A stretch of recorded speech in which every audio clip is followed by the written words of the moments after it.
사람은 누구나 본인이 옳다고 생각되는 방향과 가치관에 따라서 자신만의 신념이라는 것을 가지고 있죠. 이 신념이라는 것은 자신이 가진 견해나 사상처럼 본인이 옳다고 믿는 생각에 대해서 흔들리지 않으려는 태도를 보이면서 쉽게 변하지 않는 것을 뜻합니다. 실제로 우리는 개개인 모두가 다른 가치관과 다양한 의견을 가지고 살아가는 세상이다 보니까 자신이 갖고 있는 신념에 의해서 가끔은 사회적인 인식이나 생활 규범과 부딪히기도 하고요. 다른 사람과의 생각 차이로 갈등을 겪기도 하죠. 신념이라는 것은 보이는 것은 아니지만 굉장한 힘을 가지고 있어요. 그래서 아무리 본인이 갖고 있는 생각과 신념이 옳다고 해도 함부로 타인의 생각이나 견해를 바꾸려고 하는 것은 어떻게 보면 매우 독단적이고 주관적인 행위다라고 볼 수 있고요. 이러한 행동을 동반한 신념은 결코 올바르다라고는 말할 수가 없을 겁니다. 이번에 알아볼 해외 범죄 사건 시간에서는요, 이 자신의 신념을 지키기 위해서 테러를 저질렀던 어느 테러리스트에 관한 이야기가 되겠습니다. 1995년 9월 19일이었습니다. 미국의 거대 언론사인 뉴욕타임즈와 워싱턴 포스트지 이 두 곳에 50페이지가 넘는 분량의 선언문 하나가 실리게 됩니다. 미국 내뿐만 아니라 전 세계적으로 영향력이 막강한 이 신문사들의 실린 글은요, 산업사회와 그 미래라는 제목으로 현대 산업사회와 첨단 기술 문명이 인류를 망치고 있다라는 내용을 말하고 있고요. 이 양만 해도 35,000자에 달하는 분량이었다 그래요. 당연히 이 신문에 실렸던 선언문은요, 당시 미국에서 굉장히 큰 이슈를 끌었었는데요.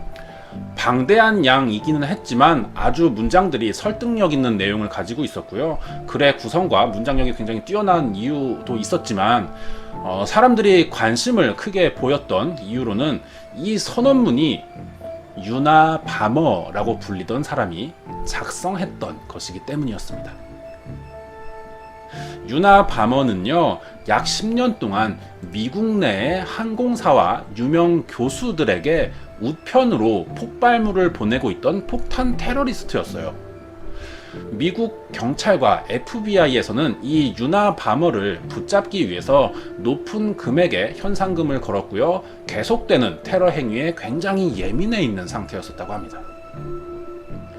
이런 위험 인물이 어느 날 자신의 테러 행위를 멈추겠다라는 조건으로 산업사회와 그 미래라는 제목의 유나 바머 선언문을 두 신문사에 실어달라고 제안을 했어요. 그러자 미국은 더 이상의 테러가 발생해서는 안 된다라는 생각에 이 제안을 받아들이게 됐고, 글이 실리게 되자 전 국민의 관심이 쏠리게 된 것은 너무나 당연한 거였죠. 그리고 공장을 운영하면서 가족과 평범하게 살아가고 있던 40대 가장인 데이비드 카진스키라는 이름의 남자도요, 이 신문을 통해 이슈가 된 유나 바머 선언문을 읽게 됩니다. 하지만 이 남자에게 이 선언문의 내용은요, 남들과는 조금 다른 느낌으로 다가왔었다 그래요. 데이비드는 이 신문이 해지도록 계속해서 유나 바머 선언문을 읽었답니다. 이 선언문이 신문에 실린 이후부터 데이비드는 어찌된 일인지는 모르겠는데 밤에 잠도 잘 자지 못하고요, 제대로 식사도 하지 못하면서 괴로워하기 시작했대요. 가족들은 데이비드가 왜 이러는지 걱정하면서 이유를 물어봤습니다. 하지만 아무 말도 없이 자리를 피하기만 할 뿐이었다 그래요. 털어놓지 못할 이런 고민이 깊어지면서 데이비드의 생활이 조금씩 망가져 가고 있었습니다. 그러던 어느 날 밤, 데이비드는 마침내 어떤 결심이 선 듯하게 벌떡 자리에서 일어나면서 수화기를 들고 어디론가 한 통의 전화를 걸게 됩니다. 이 데이비드라는 남자는 자기가 유나 바머의 정체를 알고 있다면서 경찰서에 제보 전화를 걸었던 건데요. 경찰과 통화하는 이 데이비드는 떨리는 목소리로 이런 말을 했다고 합니다. 유나 바머는 바로 저의 친형입니다. 라는 말이었어요. 1996년 4월 동생인 데이비드 카진스키의 제보 전화로 마침내 미국 경찰들은요, 테러리스트이자 선언문을 썼었던 시어도르 카진스키라는 테러범을 체포하는 데 성공을 합니다. 이 남자예요. 시어도르 카진스키는요, 1942년 5월 22일 출생으로요, 미국 시카고에서 폴란드 이민가정 부부 사이에서 태어납니다. 어린 시절에 시오도르의 IQ는요 167 정도였다고 합니다. 동네에서도 굉장히 알아주는 신동이었어요. 하지만 그것에 대한 단점으로 일반 사람들과는 조금 생각하는 방법이 남달랐었답니다. 그래서 대화가 잘 통하지 않는 경우들이 많았고요. 자신을 이해하지 못하면서 어떤 별종처럼 취급하는 사람들의 시선을 받다 보니까 좀 사교성이 떨어지게 되면서 친구나 새로운 사람을 만나는 일들이 힘들어졌었다고 그래요. 하지만 부모가 자녀 양육이나 교육에 관심이 좀 많았던 덕분에 좀 그래도 정상적인 유년 시절을 좀 보낼 수가 있었고요. 학창 시절 내내에도 좀 우수한 성적을 유지했었다고 합니다. 고등학교 때부터는 본격적으로 좀 수학에 재미를 붙였어요. 그래서 어려운 수학 문제들을 풀어내면서 시어도르를 가르치던 학교 교사들을 굉장히 깜짝 놀라게도 했었다 그래요. 그리고 고등학교 졸업 직후 1958년쯤에는 불과 16살밖에 되지 않았는데요. 그 당시도 세계에서 가장 뛰어난 학생들이 모인다고 하는 하버드에 입학을 합니다. 그래서 4년 만에 수학 학사를 받게 되고요. 미시간 대학교에서도 논문 발표를 해서 수학 박사 학위까지 받게 됩니다. 당시 카진스키의 재능은요, 지도 교수들조차도 굉장히 혀를 내두를 정도로 특출났었다 그래요. 그리고 박사를 딴 직후가 되는 1967년쯤이에요. 가을에 버클리 대학교, 캘리포니아의 대학교 역사상 최연소 조교수로 부임을 하는 등 시어도르는 굉장히 비상한 두뇌를 가진 인정받는 수학자로서 어떤 학계 내에서도 이름이 알려지기 시작했다고 합니다. 하지만 이 시어도르는요, 교수 생활이 별로 마음에 들지가 않았었나 봐요. 2년 만에 교수직을 그만두고 학교를 떠나버립니다. 그 뒤로는 가족들에게 얹혀 살다가 31살이 되자 작은 동네 시골 야산에 들어가요. 그래서 이동식 오두막을 짓고 현대사회와 등을 돌린 채 전기와 수도도 없이 모든 것을 혼자 스스로 자급자족을 하면서 살기 시작했던 거죠. 자, 이게 당시에 살던 오두막이랑 내부 사진이에요.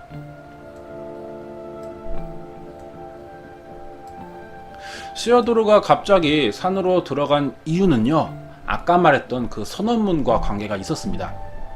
빠르게 변해가는 현대 문명이 인류를 조금씩 멸망시키고 있다라는 생각이 들었어요. 어떤 문명 혐오주의에 빠졌던 거죠.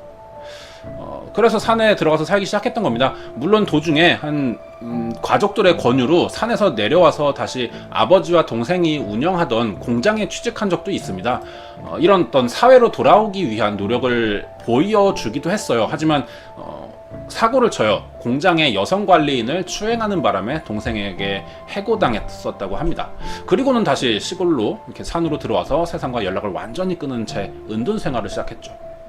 하지만 기계가 들어서면서 빠르게 개발되고 있었던 당시의 미국은요, 시어도르가 살던 이 오두막까지 재개발이 되기 시작하면서 허물어질 위기에 처하자 이 사실에 굉장히 화가 났었다 그래요.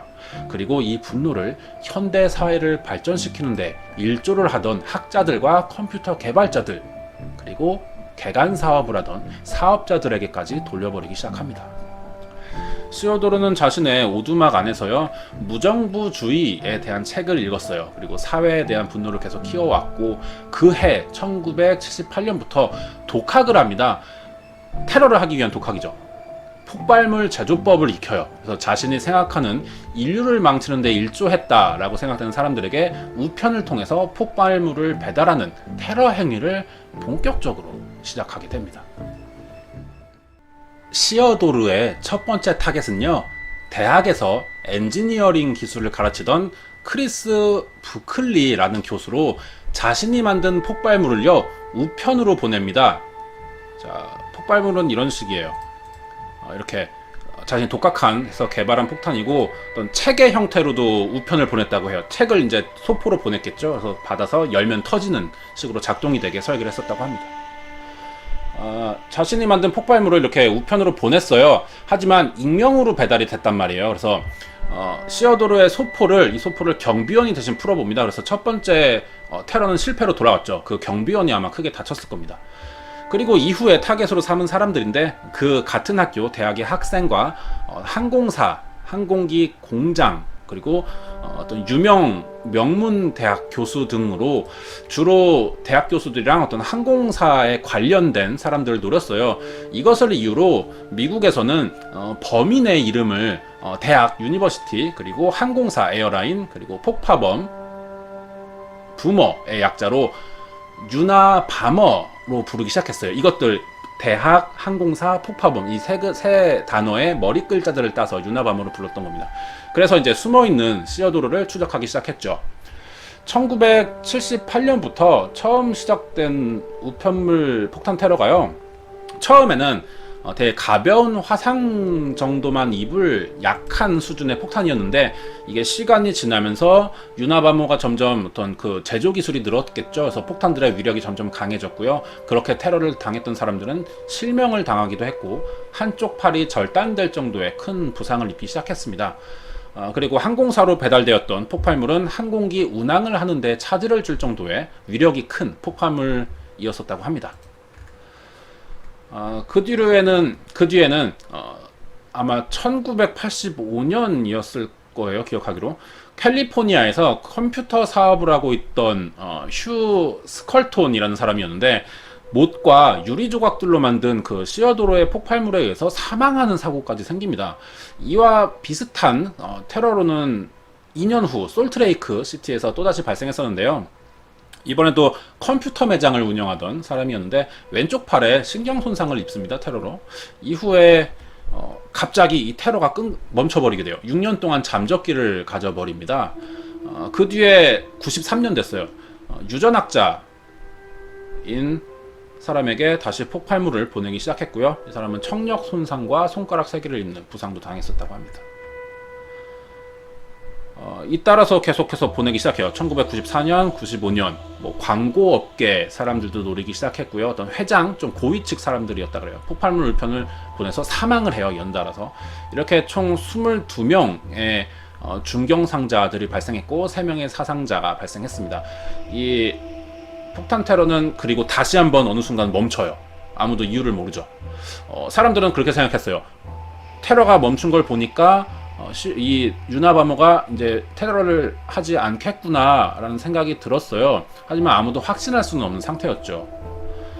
그리고 마지막 테러가 있었던 같은 해 95년에 마지막 테러가 있었죠. 피해자 유가족들과 메이저 신문사 그리고 FBI에 50페이지에 달하는 그 처음에 봤었던 사진 산업사회와 그 미래라는 제목의 선언문을 익명으로 보내게 됩니다. 시어도르는 이 글에서요 무분별한 산업화에 반대하는 대규모 세계 혁명을 주창했고요. 그것이 이루어질 경우 자신의 테러 행위도 중단될 것이다 라고 밝혔어요.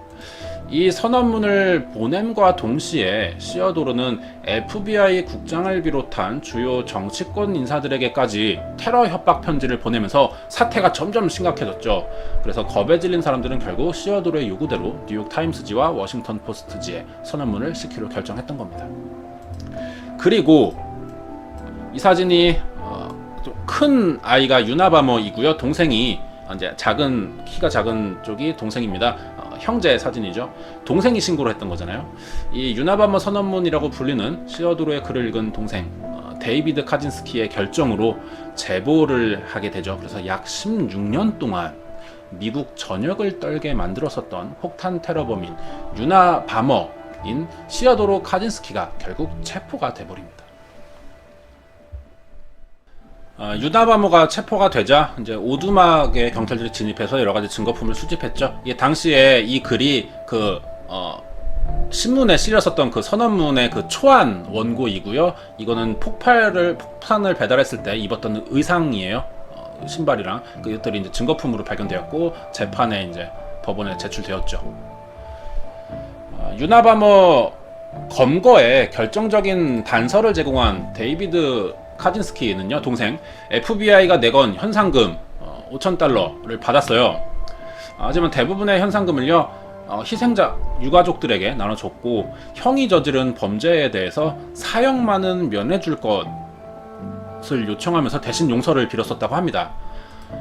재판이 열리자 카진스키의 범인의 변호인과 가족들은요, 테러 행위가 심각한 정신질환에 걸려서 저지르게 되었던 일이기 때문에 최대한 선처를 해달라라는 요청을 했지만 오히려 이 범인이 되는 카진스키는요, 자신의 형량을 줄여달라는 변호인의 주장과 반대로 선언문에서 말했던 내용처럼 자신의 생각을 전혀 굽히지 않은 채 재판 내내 문명의 발전이 인간을 해친다라는 연설을 했어요. 그러자 카진스키는 법원에서 신념론적인 테러리스트라는 것이 입증이 됐어요. 그래서 형량을 줄이는 데는 실패했었다고 합니다.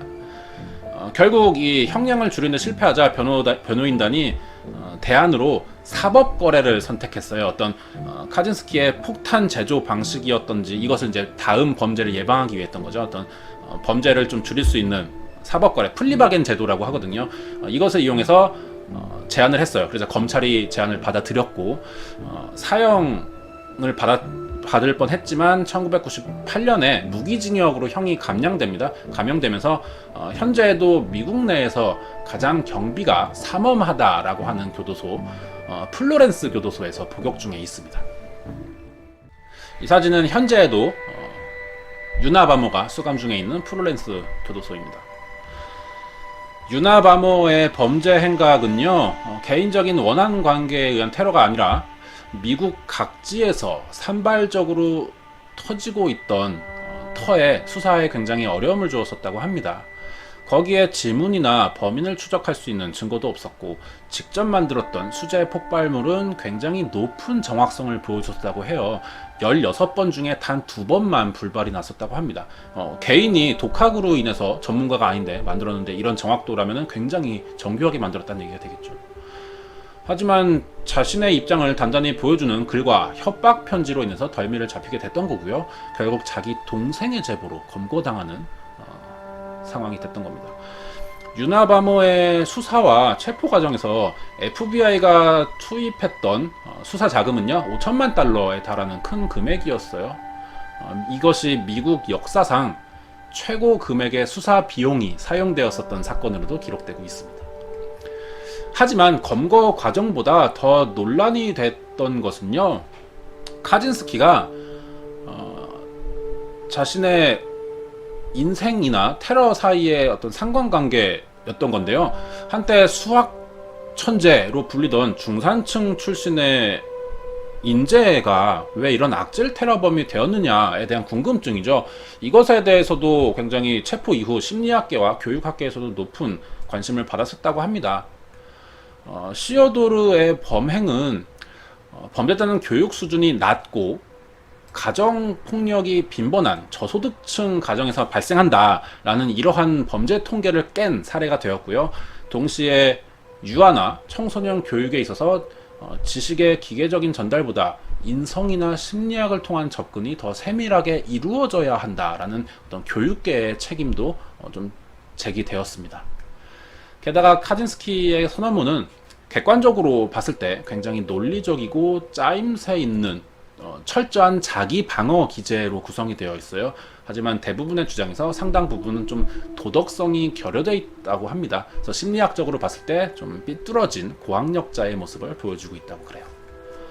그래서 이 시어도르의 이 같은 사례는요, 잘못된 길을 걷게 된 천재의 사례로도 인용되고도 있죠. 시어도르 카진스키는 유죄 판결을 받고 복역 중에 있지만 현재에도 계속 책을 쓰는 활동을 하고 있습니다. 그리고 출판도 되고 있다고 해요. 하지만 그 책 중에 자신의 전공 서적이라고 할 수 있는 수학 관련된 책은 없고요. 대부분이 선언문에서 썼던 내용을 보충하거나 다시 한번 강조하는 정도의 내용들이라고 합니다. 어떤 단체에서는요, 이 같은 시어도르의 출판 행위가 범죄자에게 이득을 가져다 준다라는 생각에서 출판 금지를 신청하기도 했어요. 그래서 또 소송이 걸렸었는데, 하지만 2009년에 법원에서는 언론의 자유를 침해한다라는 이유로 패소했었다고 합니다. 대신 법원은 카진스키의 이 출판 수익 전액을 피해자와 유가족들을 위한 보상금으로 활용하라 라는 굉장히 현명한 판결을 내렸어요. 그리고 시어도르 또한 이 사람도 자신이 책을 팔아서 수익을 얻게 되는 것보다 책을 판매하면서 이 사람들이 더 많은 사람들이 자신의 책을 읽고 주장에 동의하는 사람들이 많아지는 것으로도 만족을 하고 있었다고 합니다. 최근 책은 2010년이었어요. 기술의 책이라는 기술의 노예라는 제목의 신간을 발행했다고 합니다. 7년이나 지나서 신간은 아니네요.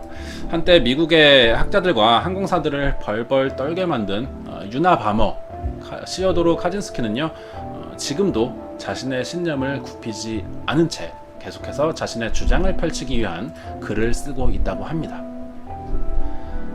여기까지가 1995년 9월 19일 미국의 연쇄 폭탄 테러 사건이었던 유나 바머 사건이었습니다.